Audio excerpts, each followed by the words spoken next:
जगत सारा क्षणिक है और आत्मा एक नित्य है।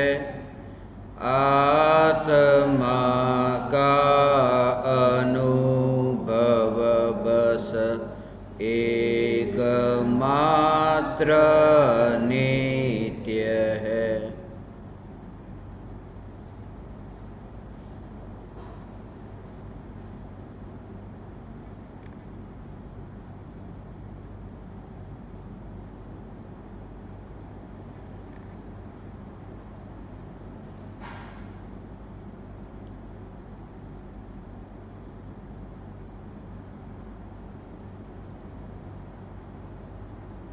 पहली शंका,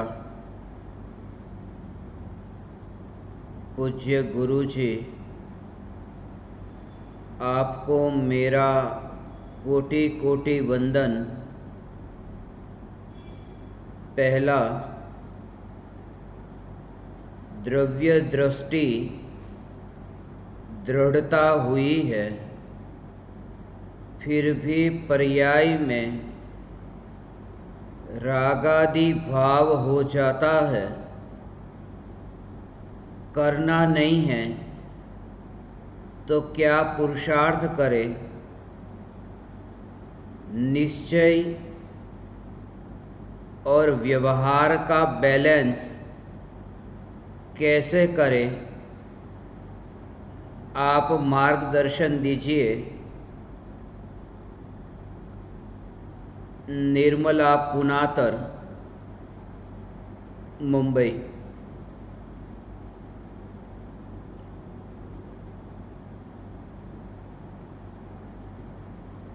चैतन्य तत्व ही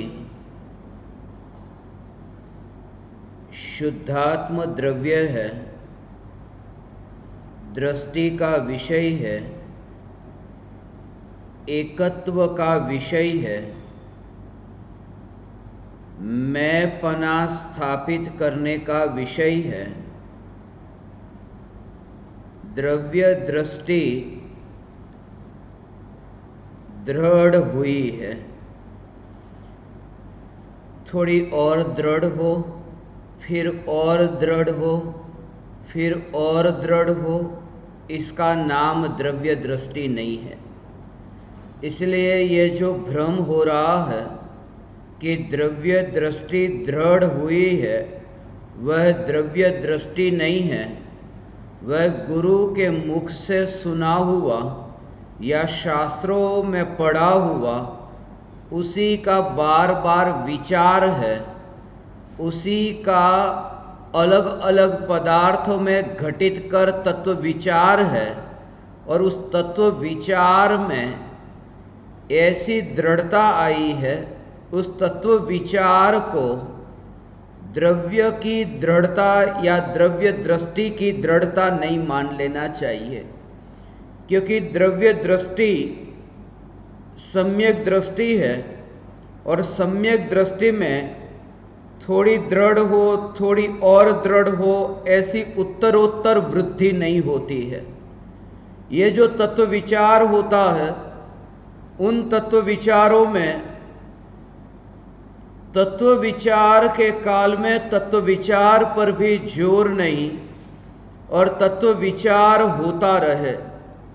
तत्व विचार भी सहज हो रहा है, वो विचार को भी ऐसी सहज क्रिया के रूप में देखे। उन विचारों में भी मेरा कर्तृत्व नहीं है, इस भाव को समझे। उन तत्व विचारों में भी कहीं ना कहीं कोई न कोई कर्म का उदय है। इन विकल्पों में भी कहीं ना कहीं कोई कर्म के उदय का फल है, ऐसा भी विचार होगा।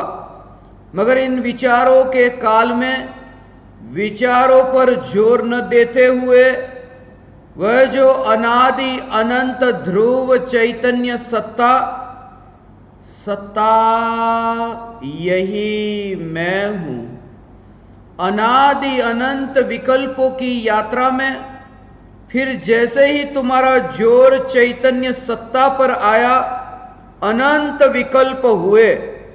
अनंत विकल्पों की उत्पत्ति होने पर भी अनंत विकल्पों में अब तुम्हें कोई शिकायत न होगी। ये जागृति, दृष्टि का जोर ऐसा दृढ़ होना, कोई शिकायत नहीं, कोई फरियाद नहीं कि ये क्यों। ऐसी जो दृष्टि, उस दृष्टि का नाम सम्यक दृष्टि। चैतन्य तत्व पर ऐसा जोर कि भूत और भविष्य ये सब पर्याय में होने पर भी वो पर्याय द्रव्य में कहीं नहीं, ऐसी जो अनादि अनंत ध्रुव चैतन्य सत्ता, ऐसा एक समय में वो विकल्प छूटे नहीं। विकल्प तो वहीं पर ही है, विकल्प पर जो लगे हैं दाग, वे दाग तो है। वो अनादि अनंत ऐसी जो ध्रुव चैतन्य सत्ता, वो विकल्पों की उपस्थिति होने पर भी विकल्पों से पार ऐसी जो चैतन्य तत्व की दृढ़ता, दृष्टि, पर्याय में जो विकल्प है वो विकल्प रहते हैं, मगर जिस सत्ता का अनुभव होता है, उस अनुभूति की ऐसी अवस्था कि उस सत्ता के दर्शन के काल में वो पर्याय में जो पड़ी है विकृति, उन विकृतियों को जानता है। मगर द्रव्य का जोर ऐसा कि जिसे मैं देख रहा हूं, जिसकी ओर मेरी दृष्टि है, वहां तो ये मलिनता कहीं भी नहीं। वो आवरण हटा, कहां से? वो दृष्टि में से। इसे समझने के लिए ऐसे समझे जैसे एक बोर्ड है, समझो कि ब्लैक बोर्ड है, बिल्कुल साफ है, और उस पर तरह तरह के ऐसे दाग लगे हुए, ऐसे पर्दा वहां लगा है। वो पर्दा वो दर्पण के ऊपर जैसे लगा है, पर्दा जैसे वो बोर्ड के ऊपर लगा है, वो पर्दे के ऊपर जो भी है वो उसमें दाग है, दाग नहीं है ऐसा नहीं। वो दाग हट नहीं गया, वो दाग ऐसा है, उसकी सत्ता भी है, मगर जैसे ही वो हटाया पर्दे को हटाया, तो पर्दे में जो धब्बे हैं दाग के, वो दाग के धब्बे वहां पड़े हैं। वो पर्दे के ऊपर से वो दाग के धब्बे हटे नहीं हैं, वो वहां पर तो है। भले पर्दे को आप ऐसा हटाओ तो पर्दा एक और इकट्ठा हुआ सब कपड़ा, तो उसमें जो दाग लगे थे वो दाग हटे नहीं है, वो दाग वहां है। मगर अब जिस बोर्ड को देखते हो, दर्पण को देखते हो, उसमें जैसे वो स्वच्छता को तुम देखो कि उस स्वच्छता में कहीं भी दाग नहीं है। वो पर्दे पर दाग है, ये सच है, मगर वह दाग पर्दे पर ही है, वो दर्पण में नहीं है। और जब वो स्वच्छ दर्पण जैसे तुम्हें दिखाई दे, फिर वो पर्दे पर दाग हो तो हो, मगर तुम्हें फर्क नहीं पड़ेगा। वो दर्शन ऐसा। अब तुम्हें चेहरा देखना है दर्पण में, पर्दे पर अब दाग लगा है, मगर वो दाग और वो पर्दा तुम्हारे लिए बाधक नहीं बनता। पर्याय में लगा हुआ दाग दूर नहीं हो जाता। उसका भाव थोड़ा समझे। जैसे 4 बजे आत्मा की निर्विकल्प अनुभूति हुई, 4 बजे अनादि अनंत ध्रुव भगवान आत्मा पर्याय में अनुभव में आया। ये एक बात, ये जो समझ रहा, ऐसा त्रिकाली ध्रुव, जैसे ये है वर्तमान, ये है भूतकाल और ये है भविष्य काल। तो ये त्रिकाल जो ऐसी चैतन्य सत्ता, वो जो भगवान आत्मा जब अनुभव में आया, वो एक समय का नहीं, वो अनादि अनंत ऐसा भगवान आत्मा अनुभव में आया। तो अनादि अनंत भी भेद से नहीं कि अनादि और अनंत, वो सत्ता मात्र, पूरी सत्ता अनुभव में आई। अब उस समय क्या कि पर्याय में जो विकृति है, वो विकृति छूटती नहीं है। पर्याय की विकृति पर्याय में रहती है, अनुभूति के काल में भी हो। और कैसी विकृति? अनंत दुख की विकृति। आत्मा की अनुभूति के काल में पर्याय में अनंत दुख की विकृति। आत्मा की अनुभूति के काल में पर्याय में मिथ्यात्व ये रहता है। आत्मा की अनुभूति के काल में पर्याय में मिथ्यात्व रहता है। इसका भाव थोड़ा समझो, झटका लगेगा कि ऐसा तो कभी सुना ही नहीं, थोड़ी सब ठीक है ना, मगर सब ठीक है। पर्याय में जब आत्मा की अनुभूति होती है, समझना कि 4 बजे, ये वर्तमान, ये 4 बजे, तो 4 बजे भगवान आत्मा की अनुभूति हुई, 3 बजे वो तो भूतकाल हुआ, 5 बजे वो भविष्य काल हुआ। तो जब ये जो भूतकाल में 3 बजे मिथ्यात्व था कि नहीं, 2 बजे मिथ्यात्व की पर्याय थी, 1 बजे मिथ्यात्व की पर्याय थी, तो ये भूतकाल में जो अनंत पर्याय, उन अनंत पर्यायों में मिथ्यात्व था। और जो भगवान आत्मा अनुभव में आया है वो त्रिकाल, ये पूरा द्रव्य अनुभव में आया ना, तो यहां इसको देखो, यहां पर भूतकाल में ये पर्याय में अशुद्धता है, मिथ्यात्व है, दुख है, अनंत दुख है, मगर वो पर्याय में है। और भगवान आत्मा उस समय भी शुद्ध है कि नहीं, भूतकाल में जब अनंत दुख भोगा था। तो जो अनुभव में आया है वो वर्तमान वाला नहीं, वो त्रिकाली अनुभव में आया है, द्रव्य पूरा। तो भूतकाल में अनादि, भविष्य में अनंत, तो अनादि अनंत ऐसा जो द्रव्य, तो पूरा द्रव्य, तो अनादि में भूतकाल का अनंत दुख भी है ना, मगर वो पर्याय में पड़ा है। वो दुख उस समय की पर्याय में, वर्तमान की पर्याय में नहीं। इसलिए मैंने ये कहा कि अनुभूति के काल में वो मिथ्यात्व तो रहता है, मगर मिथ्यात्व होने पर भी वो अनुभव में आने वाला जो द्रव्य है, वो द्रव्य तो शुद्धि अनुभव में आता है, मिथ्यात्व वाला नहीं।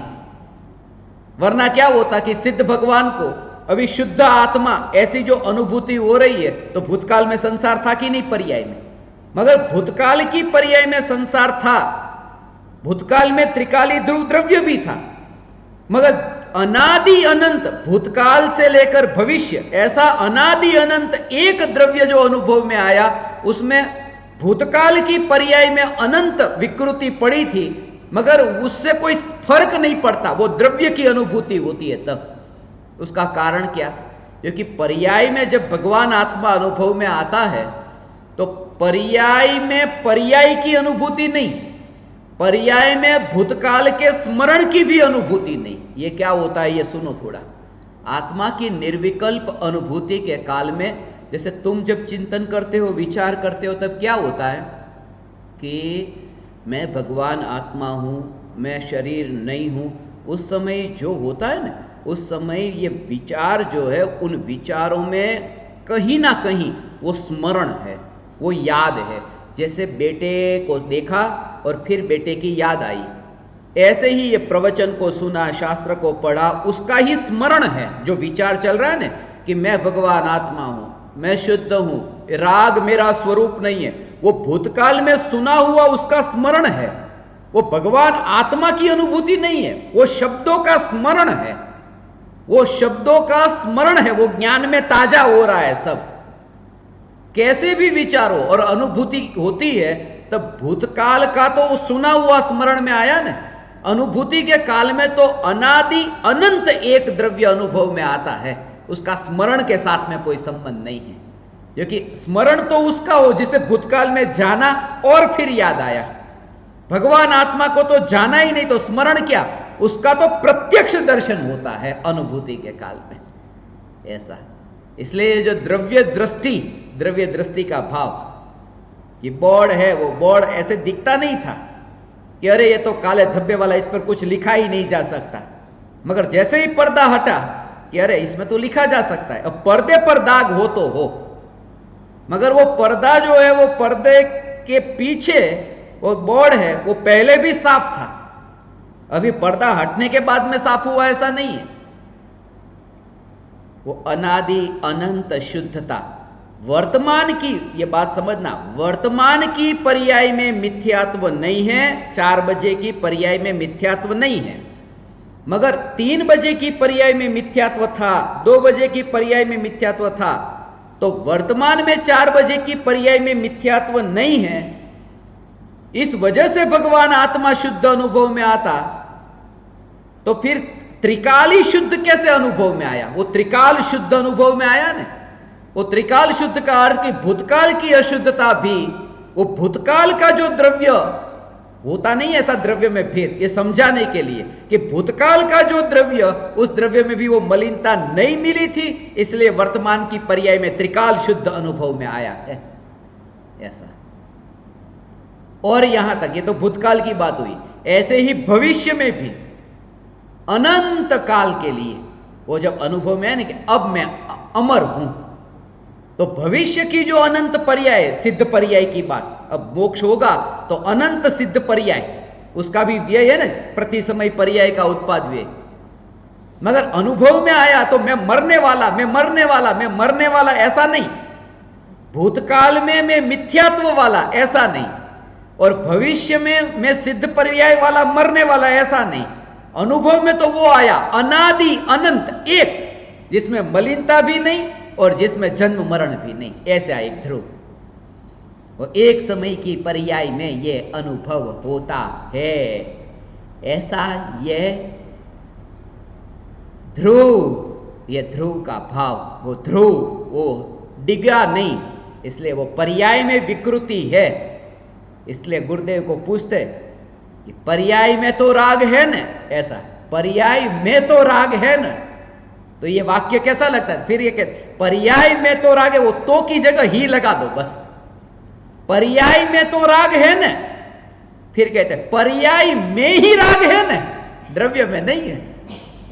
जब शिष्य का ये कहना है पर्याय में तो राग है न, और गुरु का ये कहना है पर्याय में ही राग है न, बस कितना भाव बदल जाता है एक शब्द से, ऐसा।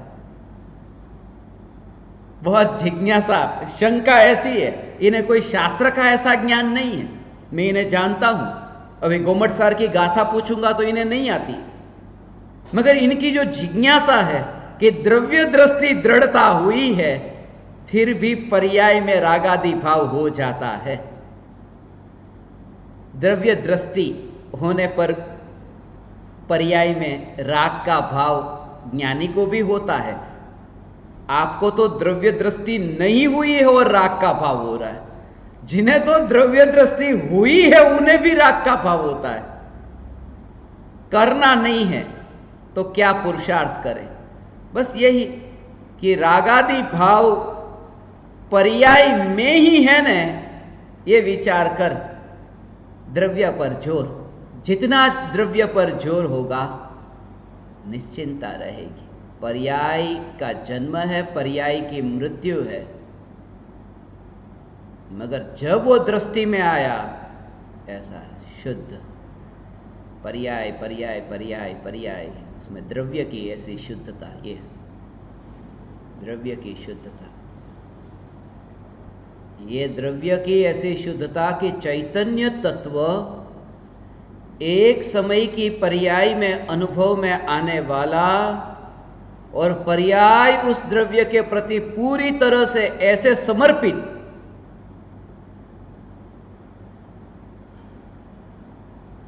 इसे कहते द्वैत नहीं रहता। वो जो है ना ऐसा आत्मा की निर्विकल्प अनुभूति होने पर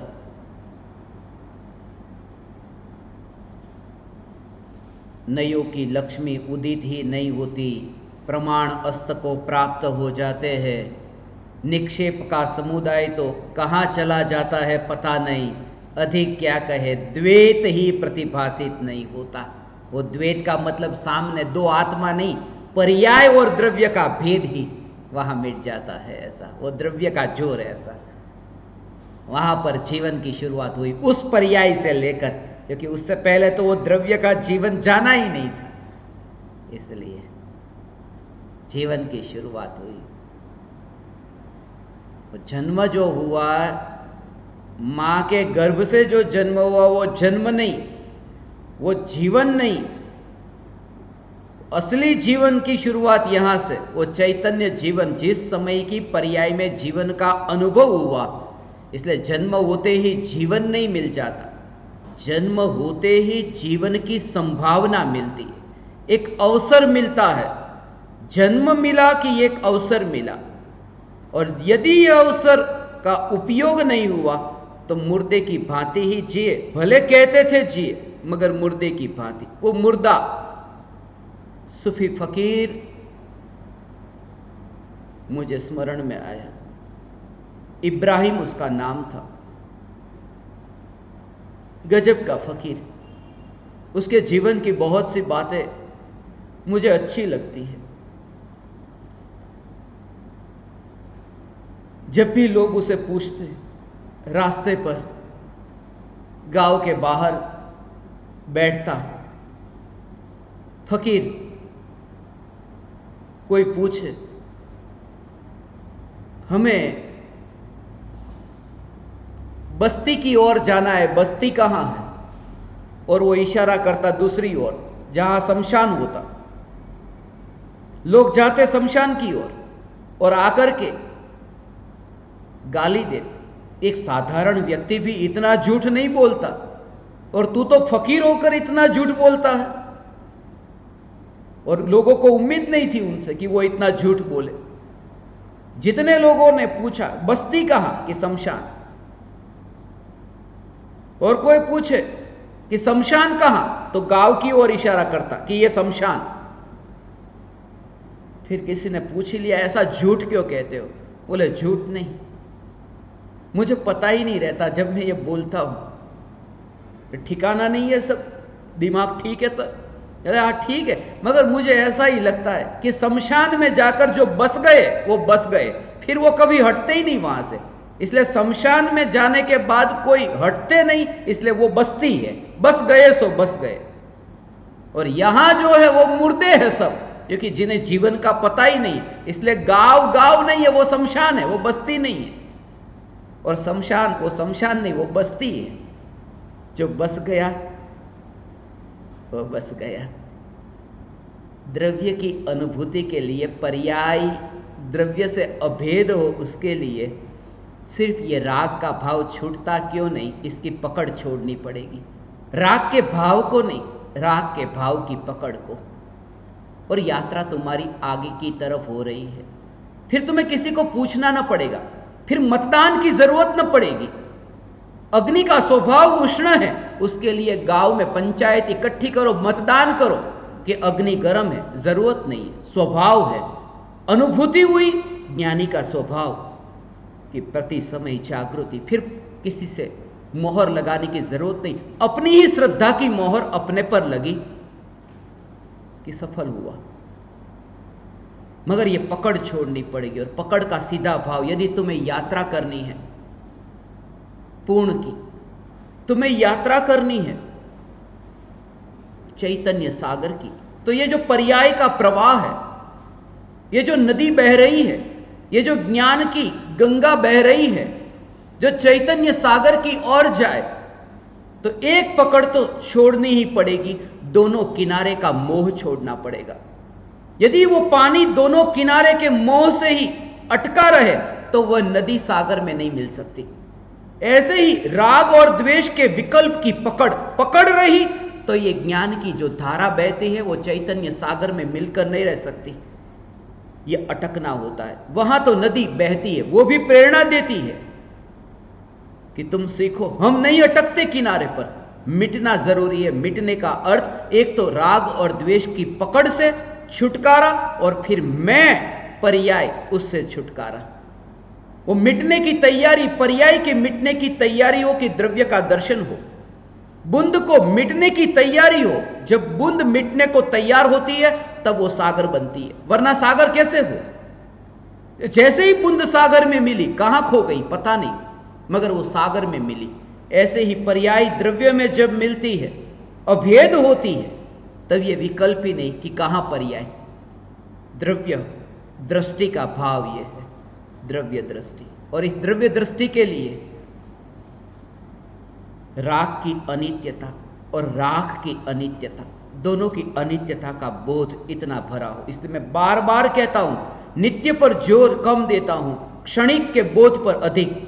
इतनी थकान हो कि अब जीवन देरी नहीं। कल रात्रि में देखा ना, भूकंप आया, यहां बैठे थे सब, जैसे भूकंप कि मोबाइल फोन पड़े हैं और भी पर्स पड़ा है, सब भागे। सम्यक दर्शन ऐसे होता है, पीछे मुड़कर देखता नहीं कोई, भागो कि भागो, ऐसे ही। और मैं कहता नहीं भागो, मैं कहता हूं ऐसे ही तुम जागो, ऐसे ही जागो, जल्दी से जल्दी। और जो व्यक्ति ऐसा जल्दी से जागता हो कैसा कहता है, चलो उठो, यहां उठ गया, बैठ गया, देखो, उसे विवेकी कहते हैं। देखो तुरंत ही ये जागना हुआ, वो जीवन की चाह है। मैं ये कहना चाहता हूं, मौत नहीं चाहिए, जीवन चाहिए। वो भागना किस लिए हो रहा है? वो जीवन की चाह है, वो शरीर की नहीं। वो तो दिशा उल्टी है, मगर अंतर में जो भावना है जीवन मिले, बस। वो तो पता नहीं जीवन क्या है, मगर चाह तो यही है कि जीव, मरना नहीं, जीव, जीवन की चाह है, जीवन की चाह।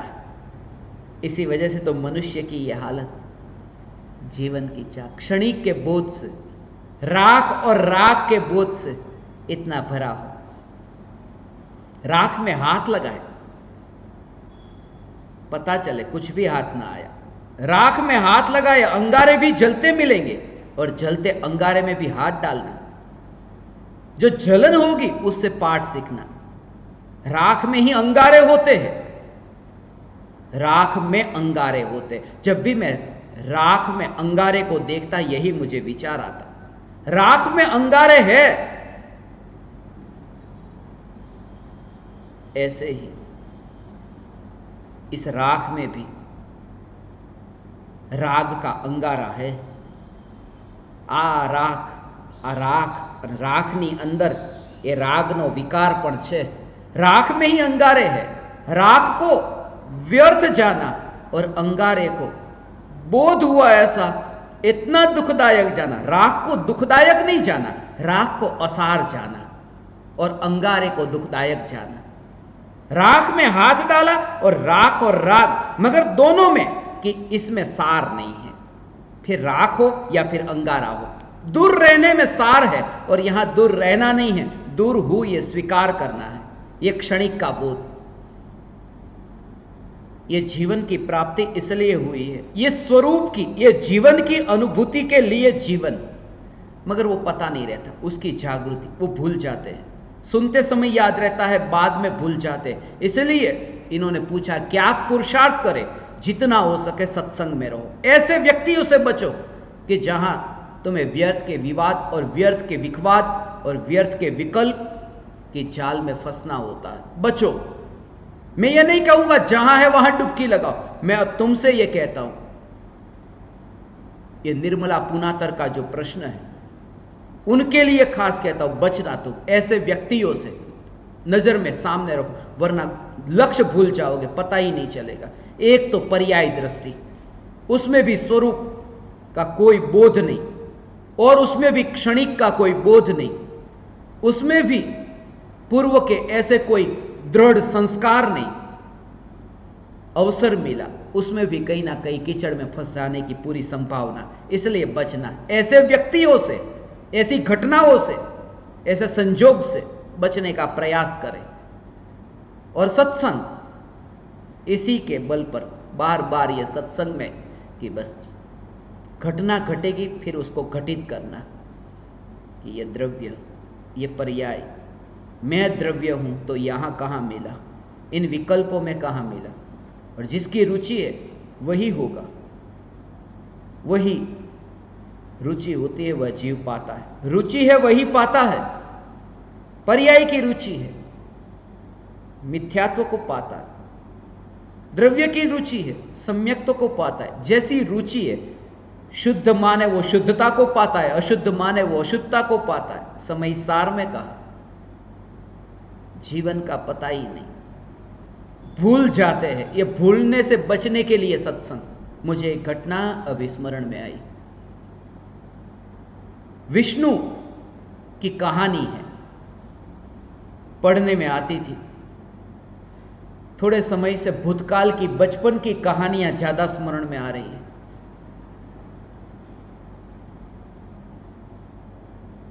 और हमारे साहब थे पढ़ाने वाले, कभी कभी आते थे स्कूल में उनका नाम भी विष्णु साहिब था, उमराला वाले पहचानते होंगे।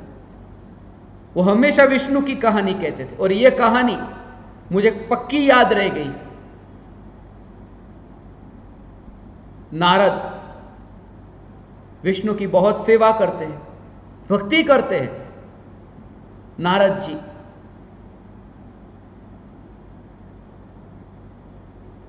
भगवान ऐसा कहते हैं, आप कहते हैं आपकी माया बहुत फैली हुई है, मगर मुझे तो माया का दर्शन ही नहीं हुआ। कहां है माया?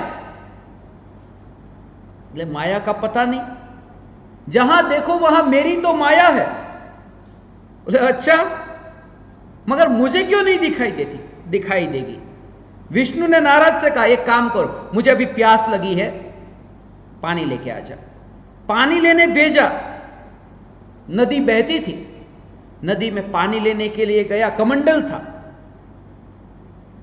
वो नहीं बताते थे लकड़ी का था या सोने का था, मगर कमंडल तो था, वो खास कहते थे। कमंडल लेकर के नारद जी, नदी बहती थी, निर्मल जल, उसमें से पानी लेने गए। पानी लेने जा ही रहे थे कि ऐसा विचार आया कि अरे गुरु जी के लिए, भगवान के लिए, जिन्हें मैं श्रद्धेय मानता हूं, उनके लिए पानी लेने जाओ और गंदे हाथ से पानी, हाथ धो लेना चाहिए। तो कमंडल रखा एक और हाथ धोने गए। हाथ धोता हूं, पूरा शरीर धो लूं तो कितनी निर्मलता, पूरा शरीर धोने नहाने पड़े, कमंडलू वहां रह गया। और ना करके जैसे कमंडलू बाहर उसके लेने के लिए गए कि वहीं पर ही राजकुमारी, वो राजकुमारी भी वहां पर नदी किनारे आई थी स्नान करने के लिए। एक ही एकलौती बेटी राजा की, देखा, और राजकुमारी तो इन्हें देख करके मोहित हो गई। क्यों नहीं होती? यदि पवनंजय मोहित हो सकते हैं अंजना पर, ये राजकुमारी, ये नारद जी पर मोहित क्यों नहीं हो सकती? नारद जी को विचार आया, सुंदर है, ऐसी तो सुंदरी कभी देखी नहीं। दोनों को एक दूसरे से प्रेम हो गया। पूछा शादी करोगी, मुझसे शादी करोगी? बोले हाँ। राजा के पास प्रस्ताव रखा, राजा ने शादी करा दी। इकलौती बेटी और इकलौता ये दामाद, राजा का जो था सब इसका ही था। अब नारद जी राज सिंहासन पर बैठे, राजा की मृत्यु के बाद में पत्नी है, बच्चे पैदा हुए, फिर घूमने के लिए गए कि कहां जाते, कि नदी में नाव में बैठ करके वो नारद, अपनी पत्नी और बच्चे।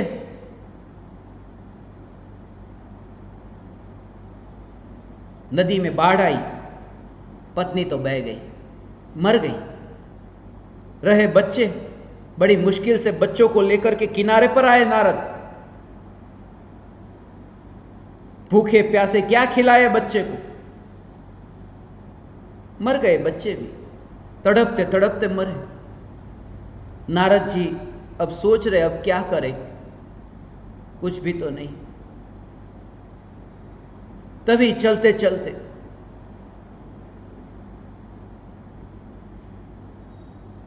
यात्रा कर रहे थे, बहुत प्यास लगी, खाना तो था नहीं, नदी बहती थी, सोचा पानी पी लूं। पानी पीने के लिए जैसे ही वहां गए नदी के किनारे, वो कमंडलू उन्हें वहीं पर ही मिल गया।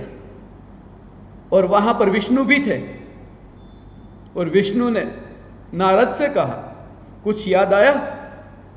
मैंने पानी लाने के लिए भेजा था, प्यास लगी थी मुझे, तूने क्या किया? ये कितने साल बिता दिए? बोले बस पता ही नहीं चला, ये कैसे मैं फंस गया, फंसता गया, फंसता गया, फंसता गया। विष्णु ने कहा यही मेरी माया है। ये तू पूछ रहा था माया कैसी होती है, ये माया दिखाने के लिए। ये नारद के जीवन की कहानी हो या न हो मुझे नहीं पता, यहां जितने भी नर बैठे हैं वे नारद ही है, नर से ही नारद बना, और नारी भी आ गई। फंस जाते, पता ही नहीं जीवन का बोध हो, अनित्यता, थोड़ा कठोर लगे, मगर यही है। इन्होंने जो पूछा, द्रव्य दृष्टि दृढ़ता हुई, अभी नहीं हुई। जब वो द्रव्य दृष्टि दृढ़ होती है तब कुछ और बात होती है।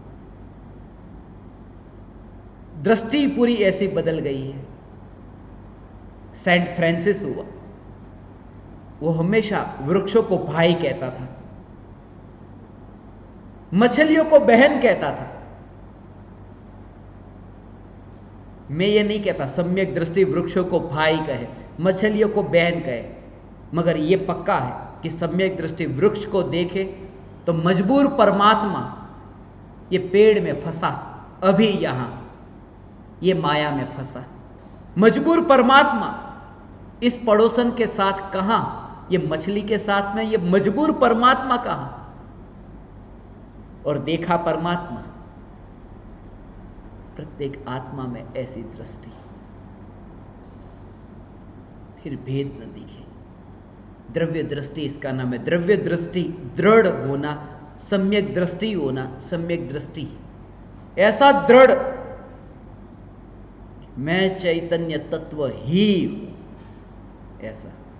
फिर कोई भी ये जानने में आए तो जागृति की, मैं कौन, श्रद्धा का जोर।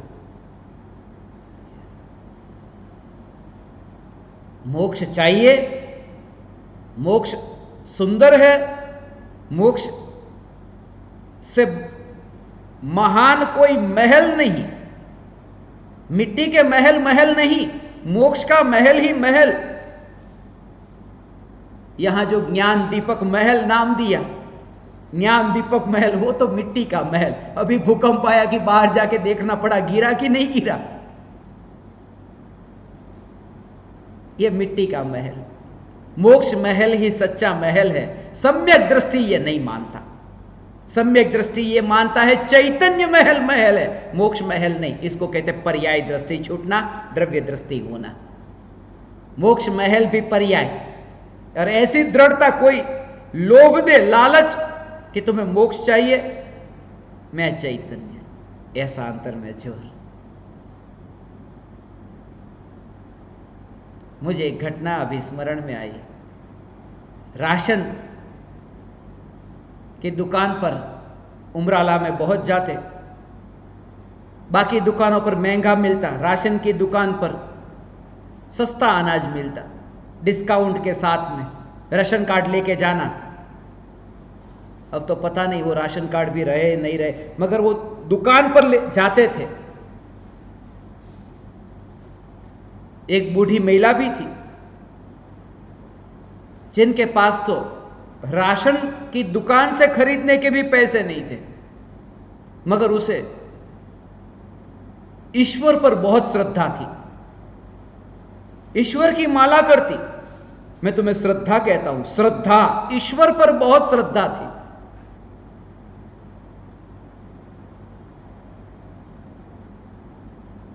उसकी एक पहचान थी रेडियो वाले के साथ में, आकाशवाणी।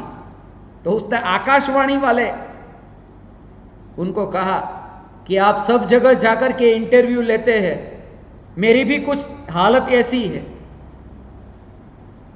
बहुत दिन से खाना नहीं खाया, राशन खरीदने के लिए भी कुछ भी नहीं, तो मेरे जैसे लोगों के लिए आप थोड़ा रेडियो पर बोल दो कि मैं बहुत दिनों से भूखी हूं, कोई मेरी मदद करे तो। मेरे पास कुछ नहीं है, ईश्वर की श्रद्धा ही है बस। रेडियो पर यह समाचार आए, एक सेठ ने ये समाचार सुने, आकाशवाणी अमदावाद, वडोदरा, राजकोट, भुज। હવે તમે સાંભળો આ समाचार, तरत चालू थिया। रेडियो पर आते थे, वो राग की दीवार का पड़ोसी लूंगा ना, तब रेडियो में क्या क्या आता था उसको मैं कैसे सुनता था वो मैं आपको बताऊंगा।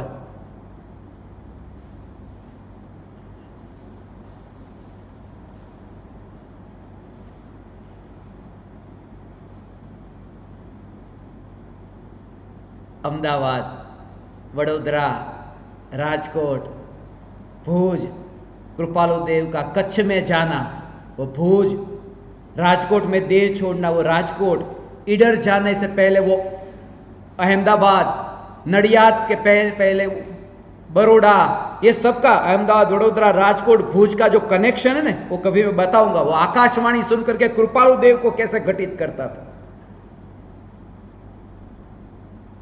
मगर वो समाचार आए, एक सेठ ने ये समाचार सुन लिए। सेठ ने सोचा इसे बहुत ईश्वर पर श्रद्धा है। अब तो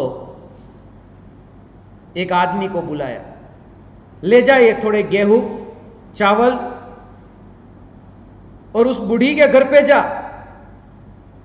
उसकी श्रद्धा छूट जाए। मैं आज उसे देखना चाहता हूं कैसी है श्रद्धा उसे ईश्वर पर।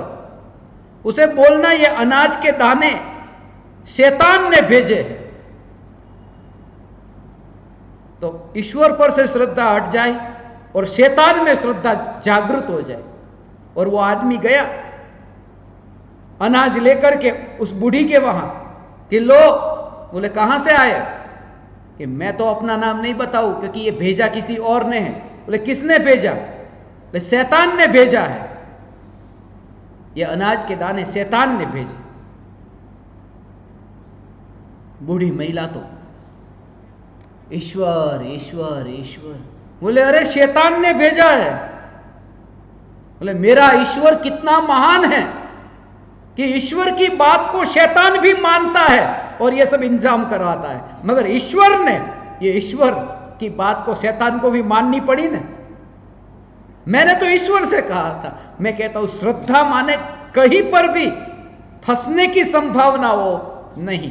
कोई भी व्यक्ति प्रलोभन दे तुम्हें स्वर्ग का, मोक्ष का, मगर श्रद्धा का जोर कि मैं चैतन्य तत्व ही हूं, ऐसी श्रद्धा। और मस्ती है श्रद्धा।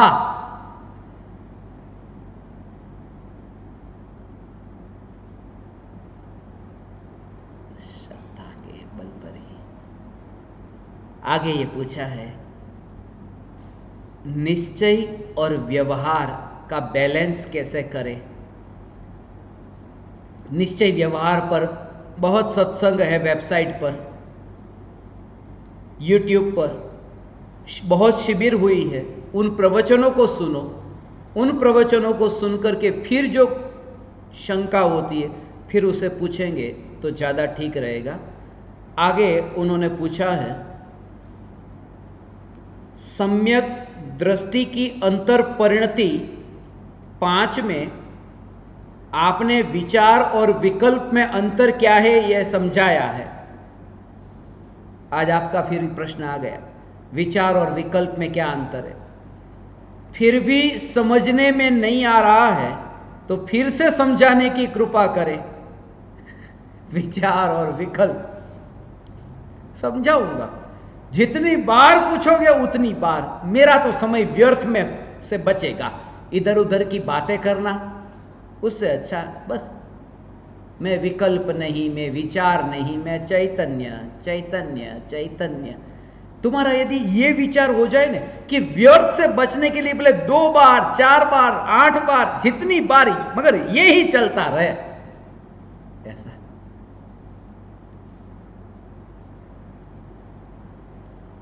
कुछ लोग हैं मुंबई में जिन्हें मैं अपना लाडला बेटा कहता था। वो है मेरे पिताजी की उम्र के, मगर उनको वो सुनना ज्यादा अच्छा लगता है, लाडले बेटे।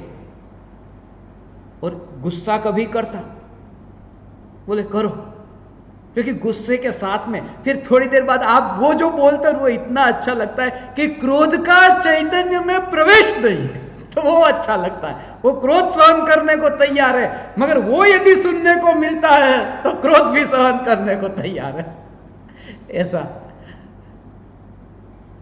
और मैं तो तुम्हारे साथ में बिना क्रोध का ये कहता हूं रोज कि विकल्प तुम्हारा स्वरूप नहीं है, विचार तुम्हारा स्वरूप नहीं है, क्योंकि ये दोनों पर्याय है। विकल्प है वो विकल्प विचार नहीं है, विचार है वो विकल्प नहीं है। एकेंद्रिय से लेकर असंज्ञी पंचेंद्रिय तक इन सभी जीवों को विचार नहीं है मगर विकल्प है। और आत्मा की निर्विकल्प अनुभूति के काल में अनुभूति निर्विकल्प है, फिर भी उस अनुभूति के काल में विचार है, क्योंकि ज्ञान का परिणमन वो विचार विकल्प के संबंध में और भी शायद इन्होंने वो समाधान नहीं सुने होंगे, तब ये शंका की होगी। इतनी लंबी कतार है शंकाओं की, अभी कोई भी दोबारा शंका नहीं आई है, एक आध दो को छोड़ करके, जिनका मुझे ऐसा अनुरोध था कि मौत नजर के सामने दिखती है, अनेकांतवादी स्वस्ति मुखी जैसे, कि मौत नजर के सामने है, तो उनकी बाकी किसी की शंका दोबारा नहीं आई। और अब मैं चाहता हूं कि ऐसे लोगों को अब आगे की शंकाओं के संवादों में उनकी सभी की शंका भी सम्मिलित की जाए, कि जिन्होंने पहले पूछ लिया हो और अभी दोबारा पूछा हो उनका भी, और जिनको भी शंका होती है वो और भी लिखे, यदि पेन से लिख करके भेज सके तो भी लिखे, संकोच न करे कि टाइप नहीं होता है, सब व्यवस्था हो जाएगी। मगर मौत से पहले जितनी भी द्विधा है उन द्विधा से छुटकारा हो। सम्यक दृष्टि की अंतर परिणति में वो विचार और विकल्प,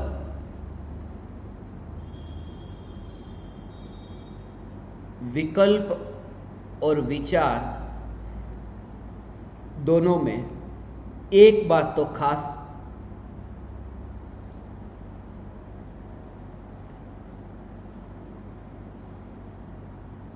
ये जो विचार है, ये विचार है, वो विचार कर्म के उदय से, ये समझना, कर्म के उदय से नहीं आते, और विकल्प है वो कर्म के उदय का परिणाम है। उदय शब्द समझना,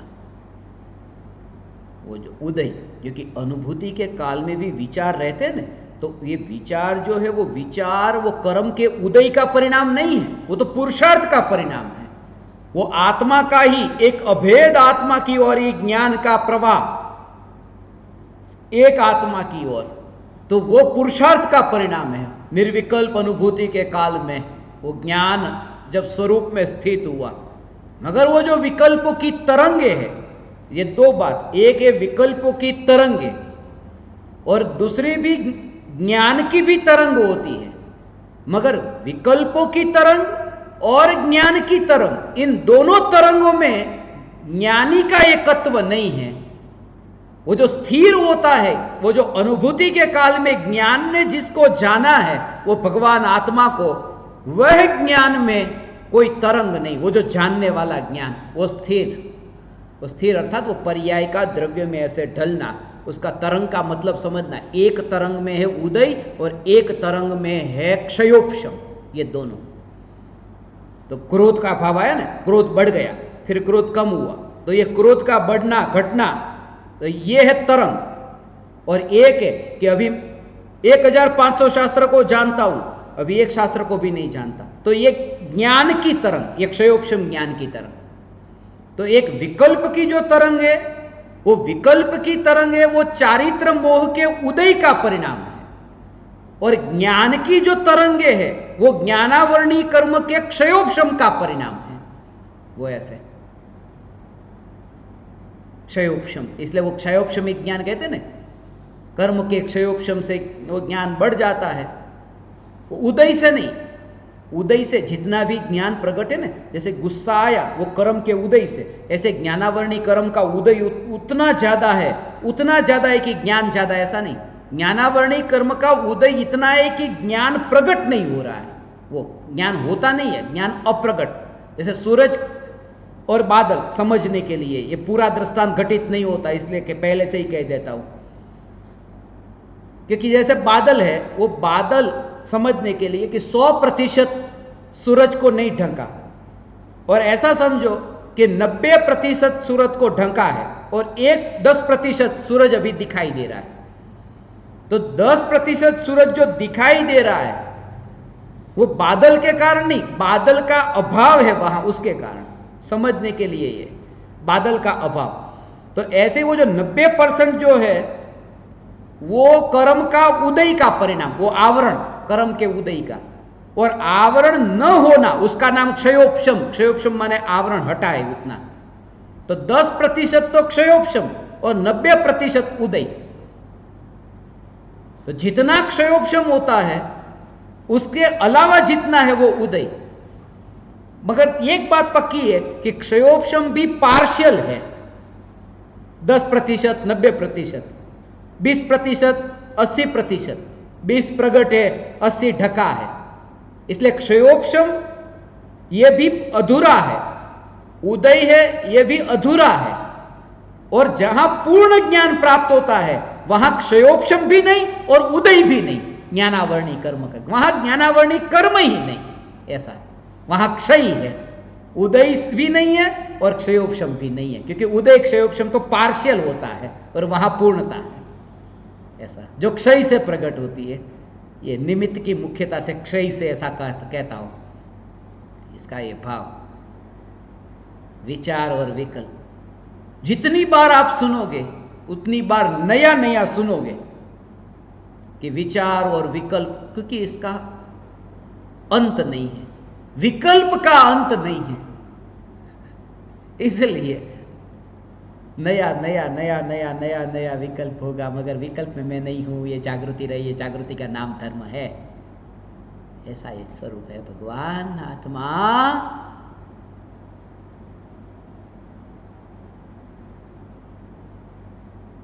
सत्ता मात्र, ये सत्ता मात्र, सत्ता मात्र का अर्थ ये है। प्रदेशों में परिवर्तन आया, क्षेत्र में परिवर्तन आया, पर्याय के परिणमन में परिवर्तन आया, फिर भी वो सत्ता का जोर ऐसा कि उसने पर्दे को देखा ही नहीं। पर्दे का रंग कैसा, पर्दे की डिजाइन कैसी, पर्दे पर कैसा रंग है, कैसा कीचड़ है, कैसा मैला है, वो कुछ भी नहीं, कि पर्दा वहां नहीं है। मैंने दर्पण को देखा है, स्वच्छ दर्पण देखा, और ये तो अलग करके समझाने के लिए कहा। अनुभूति तो इसका नाम है कि पर्दा हटे भी नहीं और वो दर्पण स्वच्छ दिख जाए, ऐसा। वो राग और द्वेष के, मानो ये तो पूरा पर्दा हटाने के लिए कहा ना, वहां तो कषाय भाव भी रहते हैं, विकल्प भी रहते हैं, फिर भी वो भगवान आत्मा शुद्ध दिखाई देता है, ना, श्रद्धा में आता है, मान्यता में। विचार और विकल्प में अंतर क्या है? दोनों में अंतर जानो और अंतर जान करके स्व और उन दोनों में अंतर जानो। ये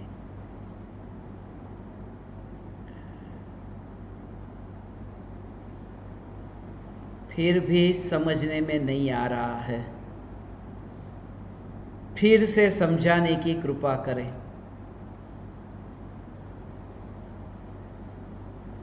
लक्षण से भेद विज्ञान,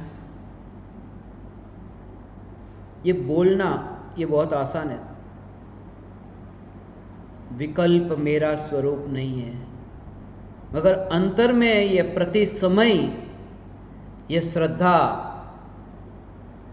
ऐसा प्रति समय ये श्रद्धा का जोर नया ऐसा लगता ही नहीं। वो जो जागृति है ना, उस जागृति का क्या होगा, क्या करूंगा, वो जो है ना, उसकी जो श्रद्धा, सोचना नहीं, उसका विचार नहीं, उसका विकल्प नहीं, वो ऐसी जागृति अर्थात ऐसी दृढ़ता अंतर में कि यही मैं। यहां अभी तुम सत्संग में बैठे हो, बाहर जाओगे, बाहर जाकर के फिर तुम सांसें लोगे, सांस वहां पर लोगे, गाड़ी में बैठोगे, सांसें लोगे।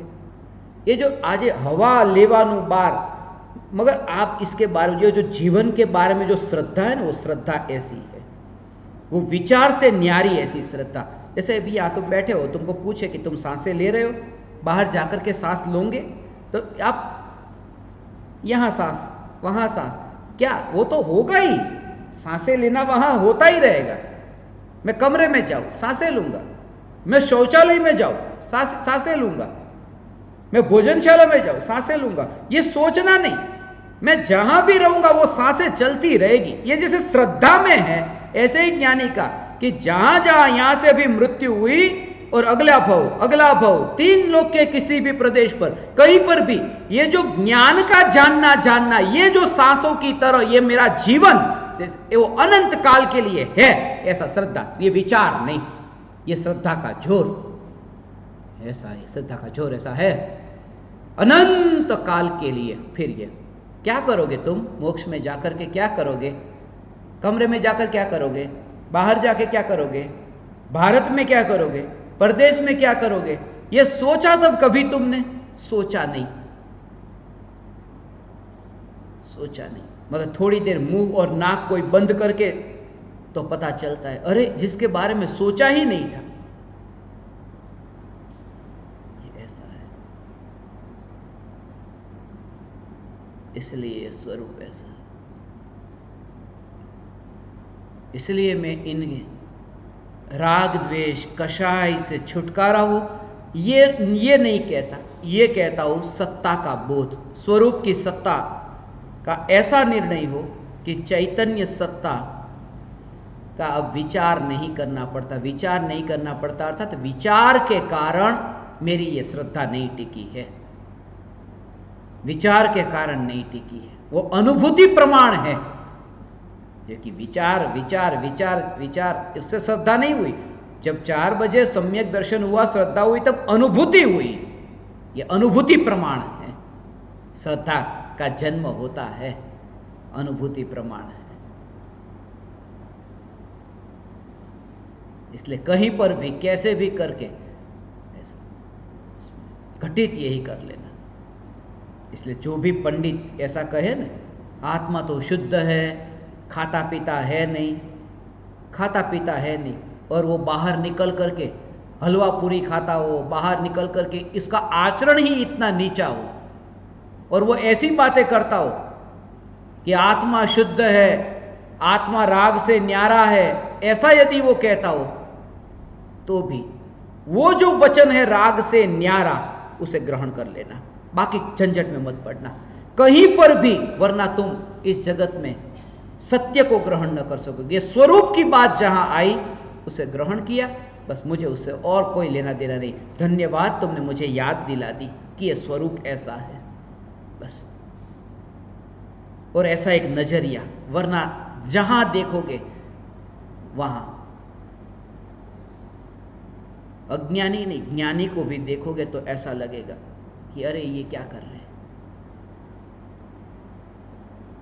हमारे ऊपर इतना गुस्सा कर रहे हैं, हमें इतना कठोर भाषा में कह रहे, हे जीव तू पर पदार्थों की सेवा करते करते मर क्यों नहीं गया?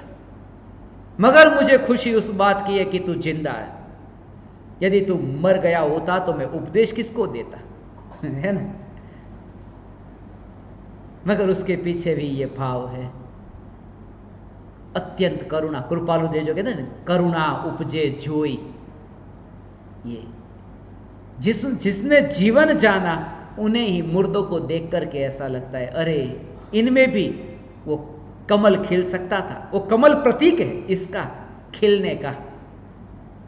ये तुम्हारी पर्याय भी ऐसी खिल सकती थी, तुम ऐसे खिल सकते थे। और रोकते बहुत बार ऐसा होता है। इसलिए सदगुरु की पहचान कृपालु देव ने जो बताई, हमेशा मुझे ये बात स्मरण में आती, जब आत्मसिद्धि शास्त्र में वो करुणा का भाव, राजा की बात, कृपालु देव राज के कारण वो राजा की बात मुझे स्मरण में आती। कहान राज को कर नमन, करु महान यह काज। राज काज, उस कारण से एक राजा, राज और बाज मुझे स्मरण में आते। बचपन में आत्मसिद्धि शास्त्र, छोटी सी आत्मसिद्धि शास्त्र, सिर्फ गाथाएं लिखी थी, आज भी कहीं पढ़ी हो वो आत्मसिद्धि। मगर करुणा उपजे जोई, करुणा उपजे जोई, एक राजा को पक्षी पालन करने का बहुत शौक था। एक पक्षी पाला उसने, उस पक्षी का नाम बाज, बाज पक्षी, राज और बाज।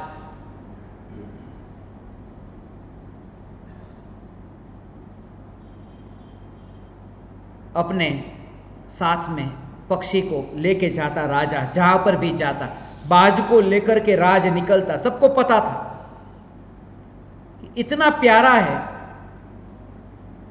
लोगों को ऐसा होता है कि इतनी झंझट कम थी कि ये बाज को पाला।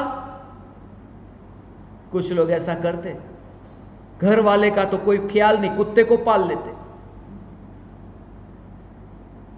कुत्ता तो ऐसे ही, घर वालों का कुछ नहीं, खाया नहीं खाया, कुत्ते ने खाया कि नहीं खाया।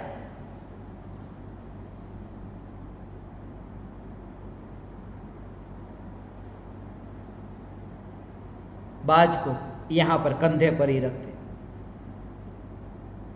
जैसे बहुत से जादूगर है, वो सिर पे बहुत से कबूतर लेके निकलते हैं, तो वो कंधे पर बाज लेके निकले।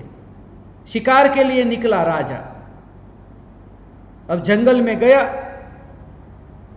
भूला भटका, इतना जल्दी जल्दी जाने के चक्कर में साथीदार पीछे रह गए। मगर जंगल में जब भी राजा जाते थे, हाथ में एक छोटी सी प्याली, राम प्याली, खाली प्याली थी, मगर उसमें कभी जरूरत पड़ी तो पानी पीने के लिए नदी में से या कहीं झरना बहता उसमें से पानी लेकर पी सके, तो प्याली हमेशा अपने साथ में रखते, कपड़े के अंदर ही, और कंधे पर ये बाज और कपड़े में प्याली। अब एक झरना मिला, मगर वो झरने के बीच में ही चट्टान थी, पत्थर, कि पानी नहीं आ रहा, बूंद बूंद पानी। वहां पर प्याली रखी, जैसे ही पूरी प्याली भर गई, ऊपर से एक एक बूंद, कि बाज उड़ा, उड़ करके जो हाथ रखा था प्याली के ऊपर ही, कि प्याली नीचे गिरी। इतनी प्यास लगी है और प्याली नीचे गिराई बाज ने। फिर इतना गुस्सा आया बाज पर, फिर प्याली कि ये बाज को कहां पाला मैंने, इनको पाला, इतनी सेवा की इस बाज की, और आज मुझे अभी ये हालत खराब हो रही है। तब फिर दोबारा प्याली उठाई, फिर भरा, इस बार थोड़ा फिट पकड़ करके, और बाज की ओर इशारा, एक आंख बाज की ओर, एक आंख पानी की ओर। और जैसे ही पूरी प्याली भर गई कि बाज फिर इसी समय उड़ा और प्याली को नीचे गिराया। अब तो राजा को गुस्सा इतना आया, राजा ने बाज को पकड़ा और वहीं पर ही उसकी गर्दन दबा दी, मार डाला। जैसे ही मारा, बाज मरा हुआ नीचे पड़ा। ऊपर देखा कि पानी बह रहा है।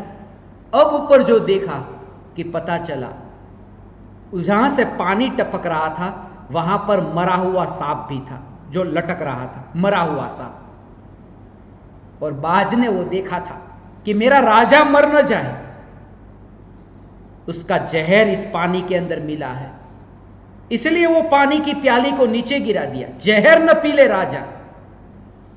सद्गुरु शिष्य को देखता है, तुम मिथ्यात्व के जहर को पी न लो। तुम्हें क्रोध आता है कि ये कैसे गुरु, जिनको हम भोजन देते, जिनको हमने पाला पोसा, ऐसे गुरु हमारे भोगों को छुड़ा रहे। तुम्हारे मिथ्यात्व का जहर तुम्हें पता नहीं। कहान राज को कर नमन, करूं महान यह काज। पछतावा हुआ, मौका मिला था, जीवंत सामने था, जीवन बचाने वाला, और बाज तो देता तो अधिक से अधिक एक जीवन देता। सद्गुरु वह करुणा उपजे जोई, करुणा उपजे जोई। 9 बरस की उम्र थी, जब वो गाथा मैंने पढ़ी थी छोटी सी आत्मसिद्धि में, और विष्णु साहब जो ये कहानियाँ सुनाते थे वो आज मुझे स्मरण में आए, इसलिए ये करुणा के संबंध में।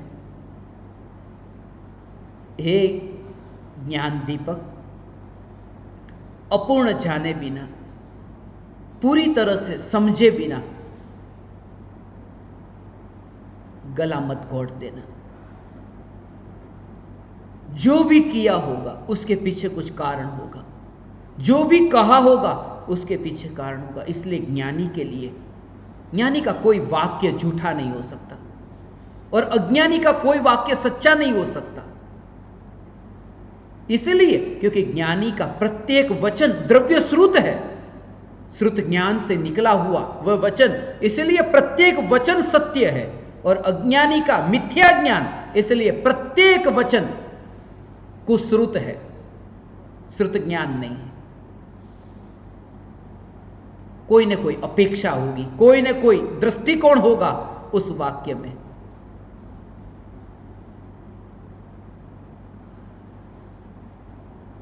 निर्मला बेन पुनातर, इनकी जो अंतर की ये जिज्ञासा पूछने का ये भाव उन्हें आया, और भी ज्ञान दीपक साधक, फिर कहता हूं यदि नहीं समझ में आता है पूछना। जैसे यहां ज्ञान दीपकों ने पूछा, इस वाक्य के पीछे भाव क्या है ये तो बताओ, क्या भाव है, इतना पूछ लेना, मगर झूठा है नहीं, मुझे समझ में नहीं आ रहा, इसकी अपेक्षा तो मुझे बताओ। आप समस्त ज्ञान दीपकों के निमित्त से मुझे यह सत्संग करने का अवसर मिला, मेरा इतना समय सत्संग में रहा। मैं ऋणी हूं आप परमात्माओं का, मैं आप समस्त परमात्माओं को मेरे हृदय के अंतःकरण से प्रणाम करता हूं, मेरे प्रणाम स्वीकार करें।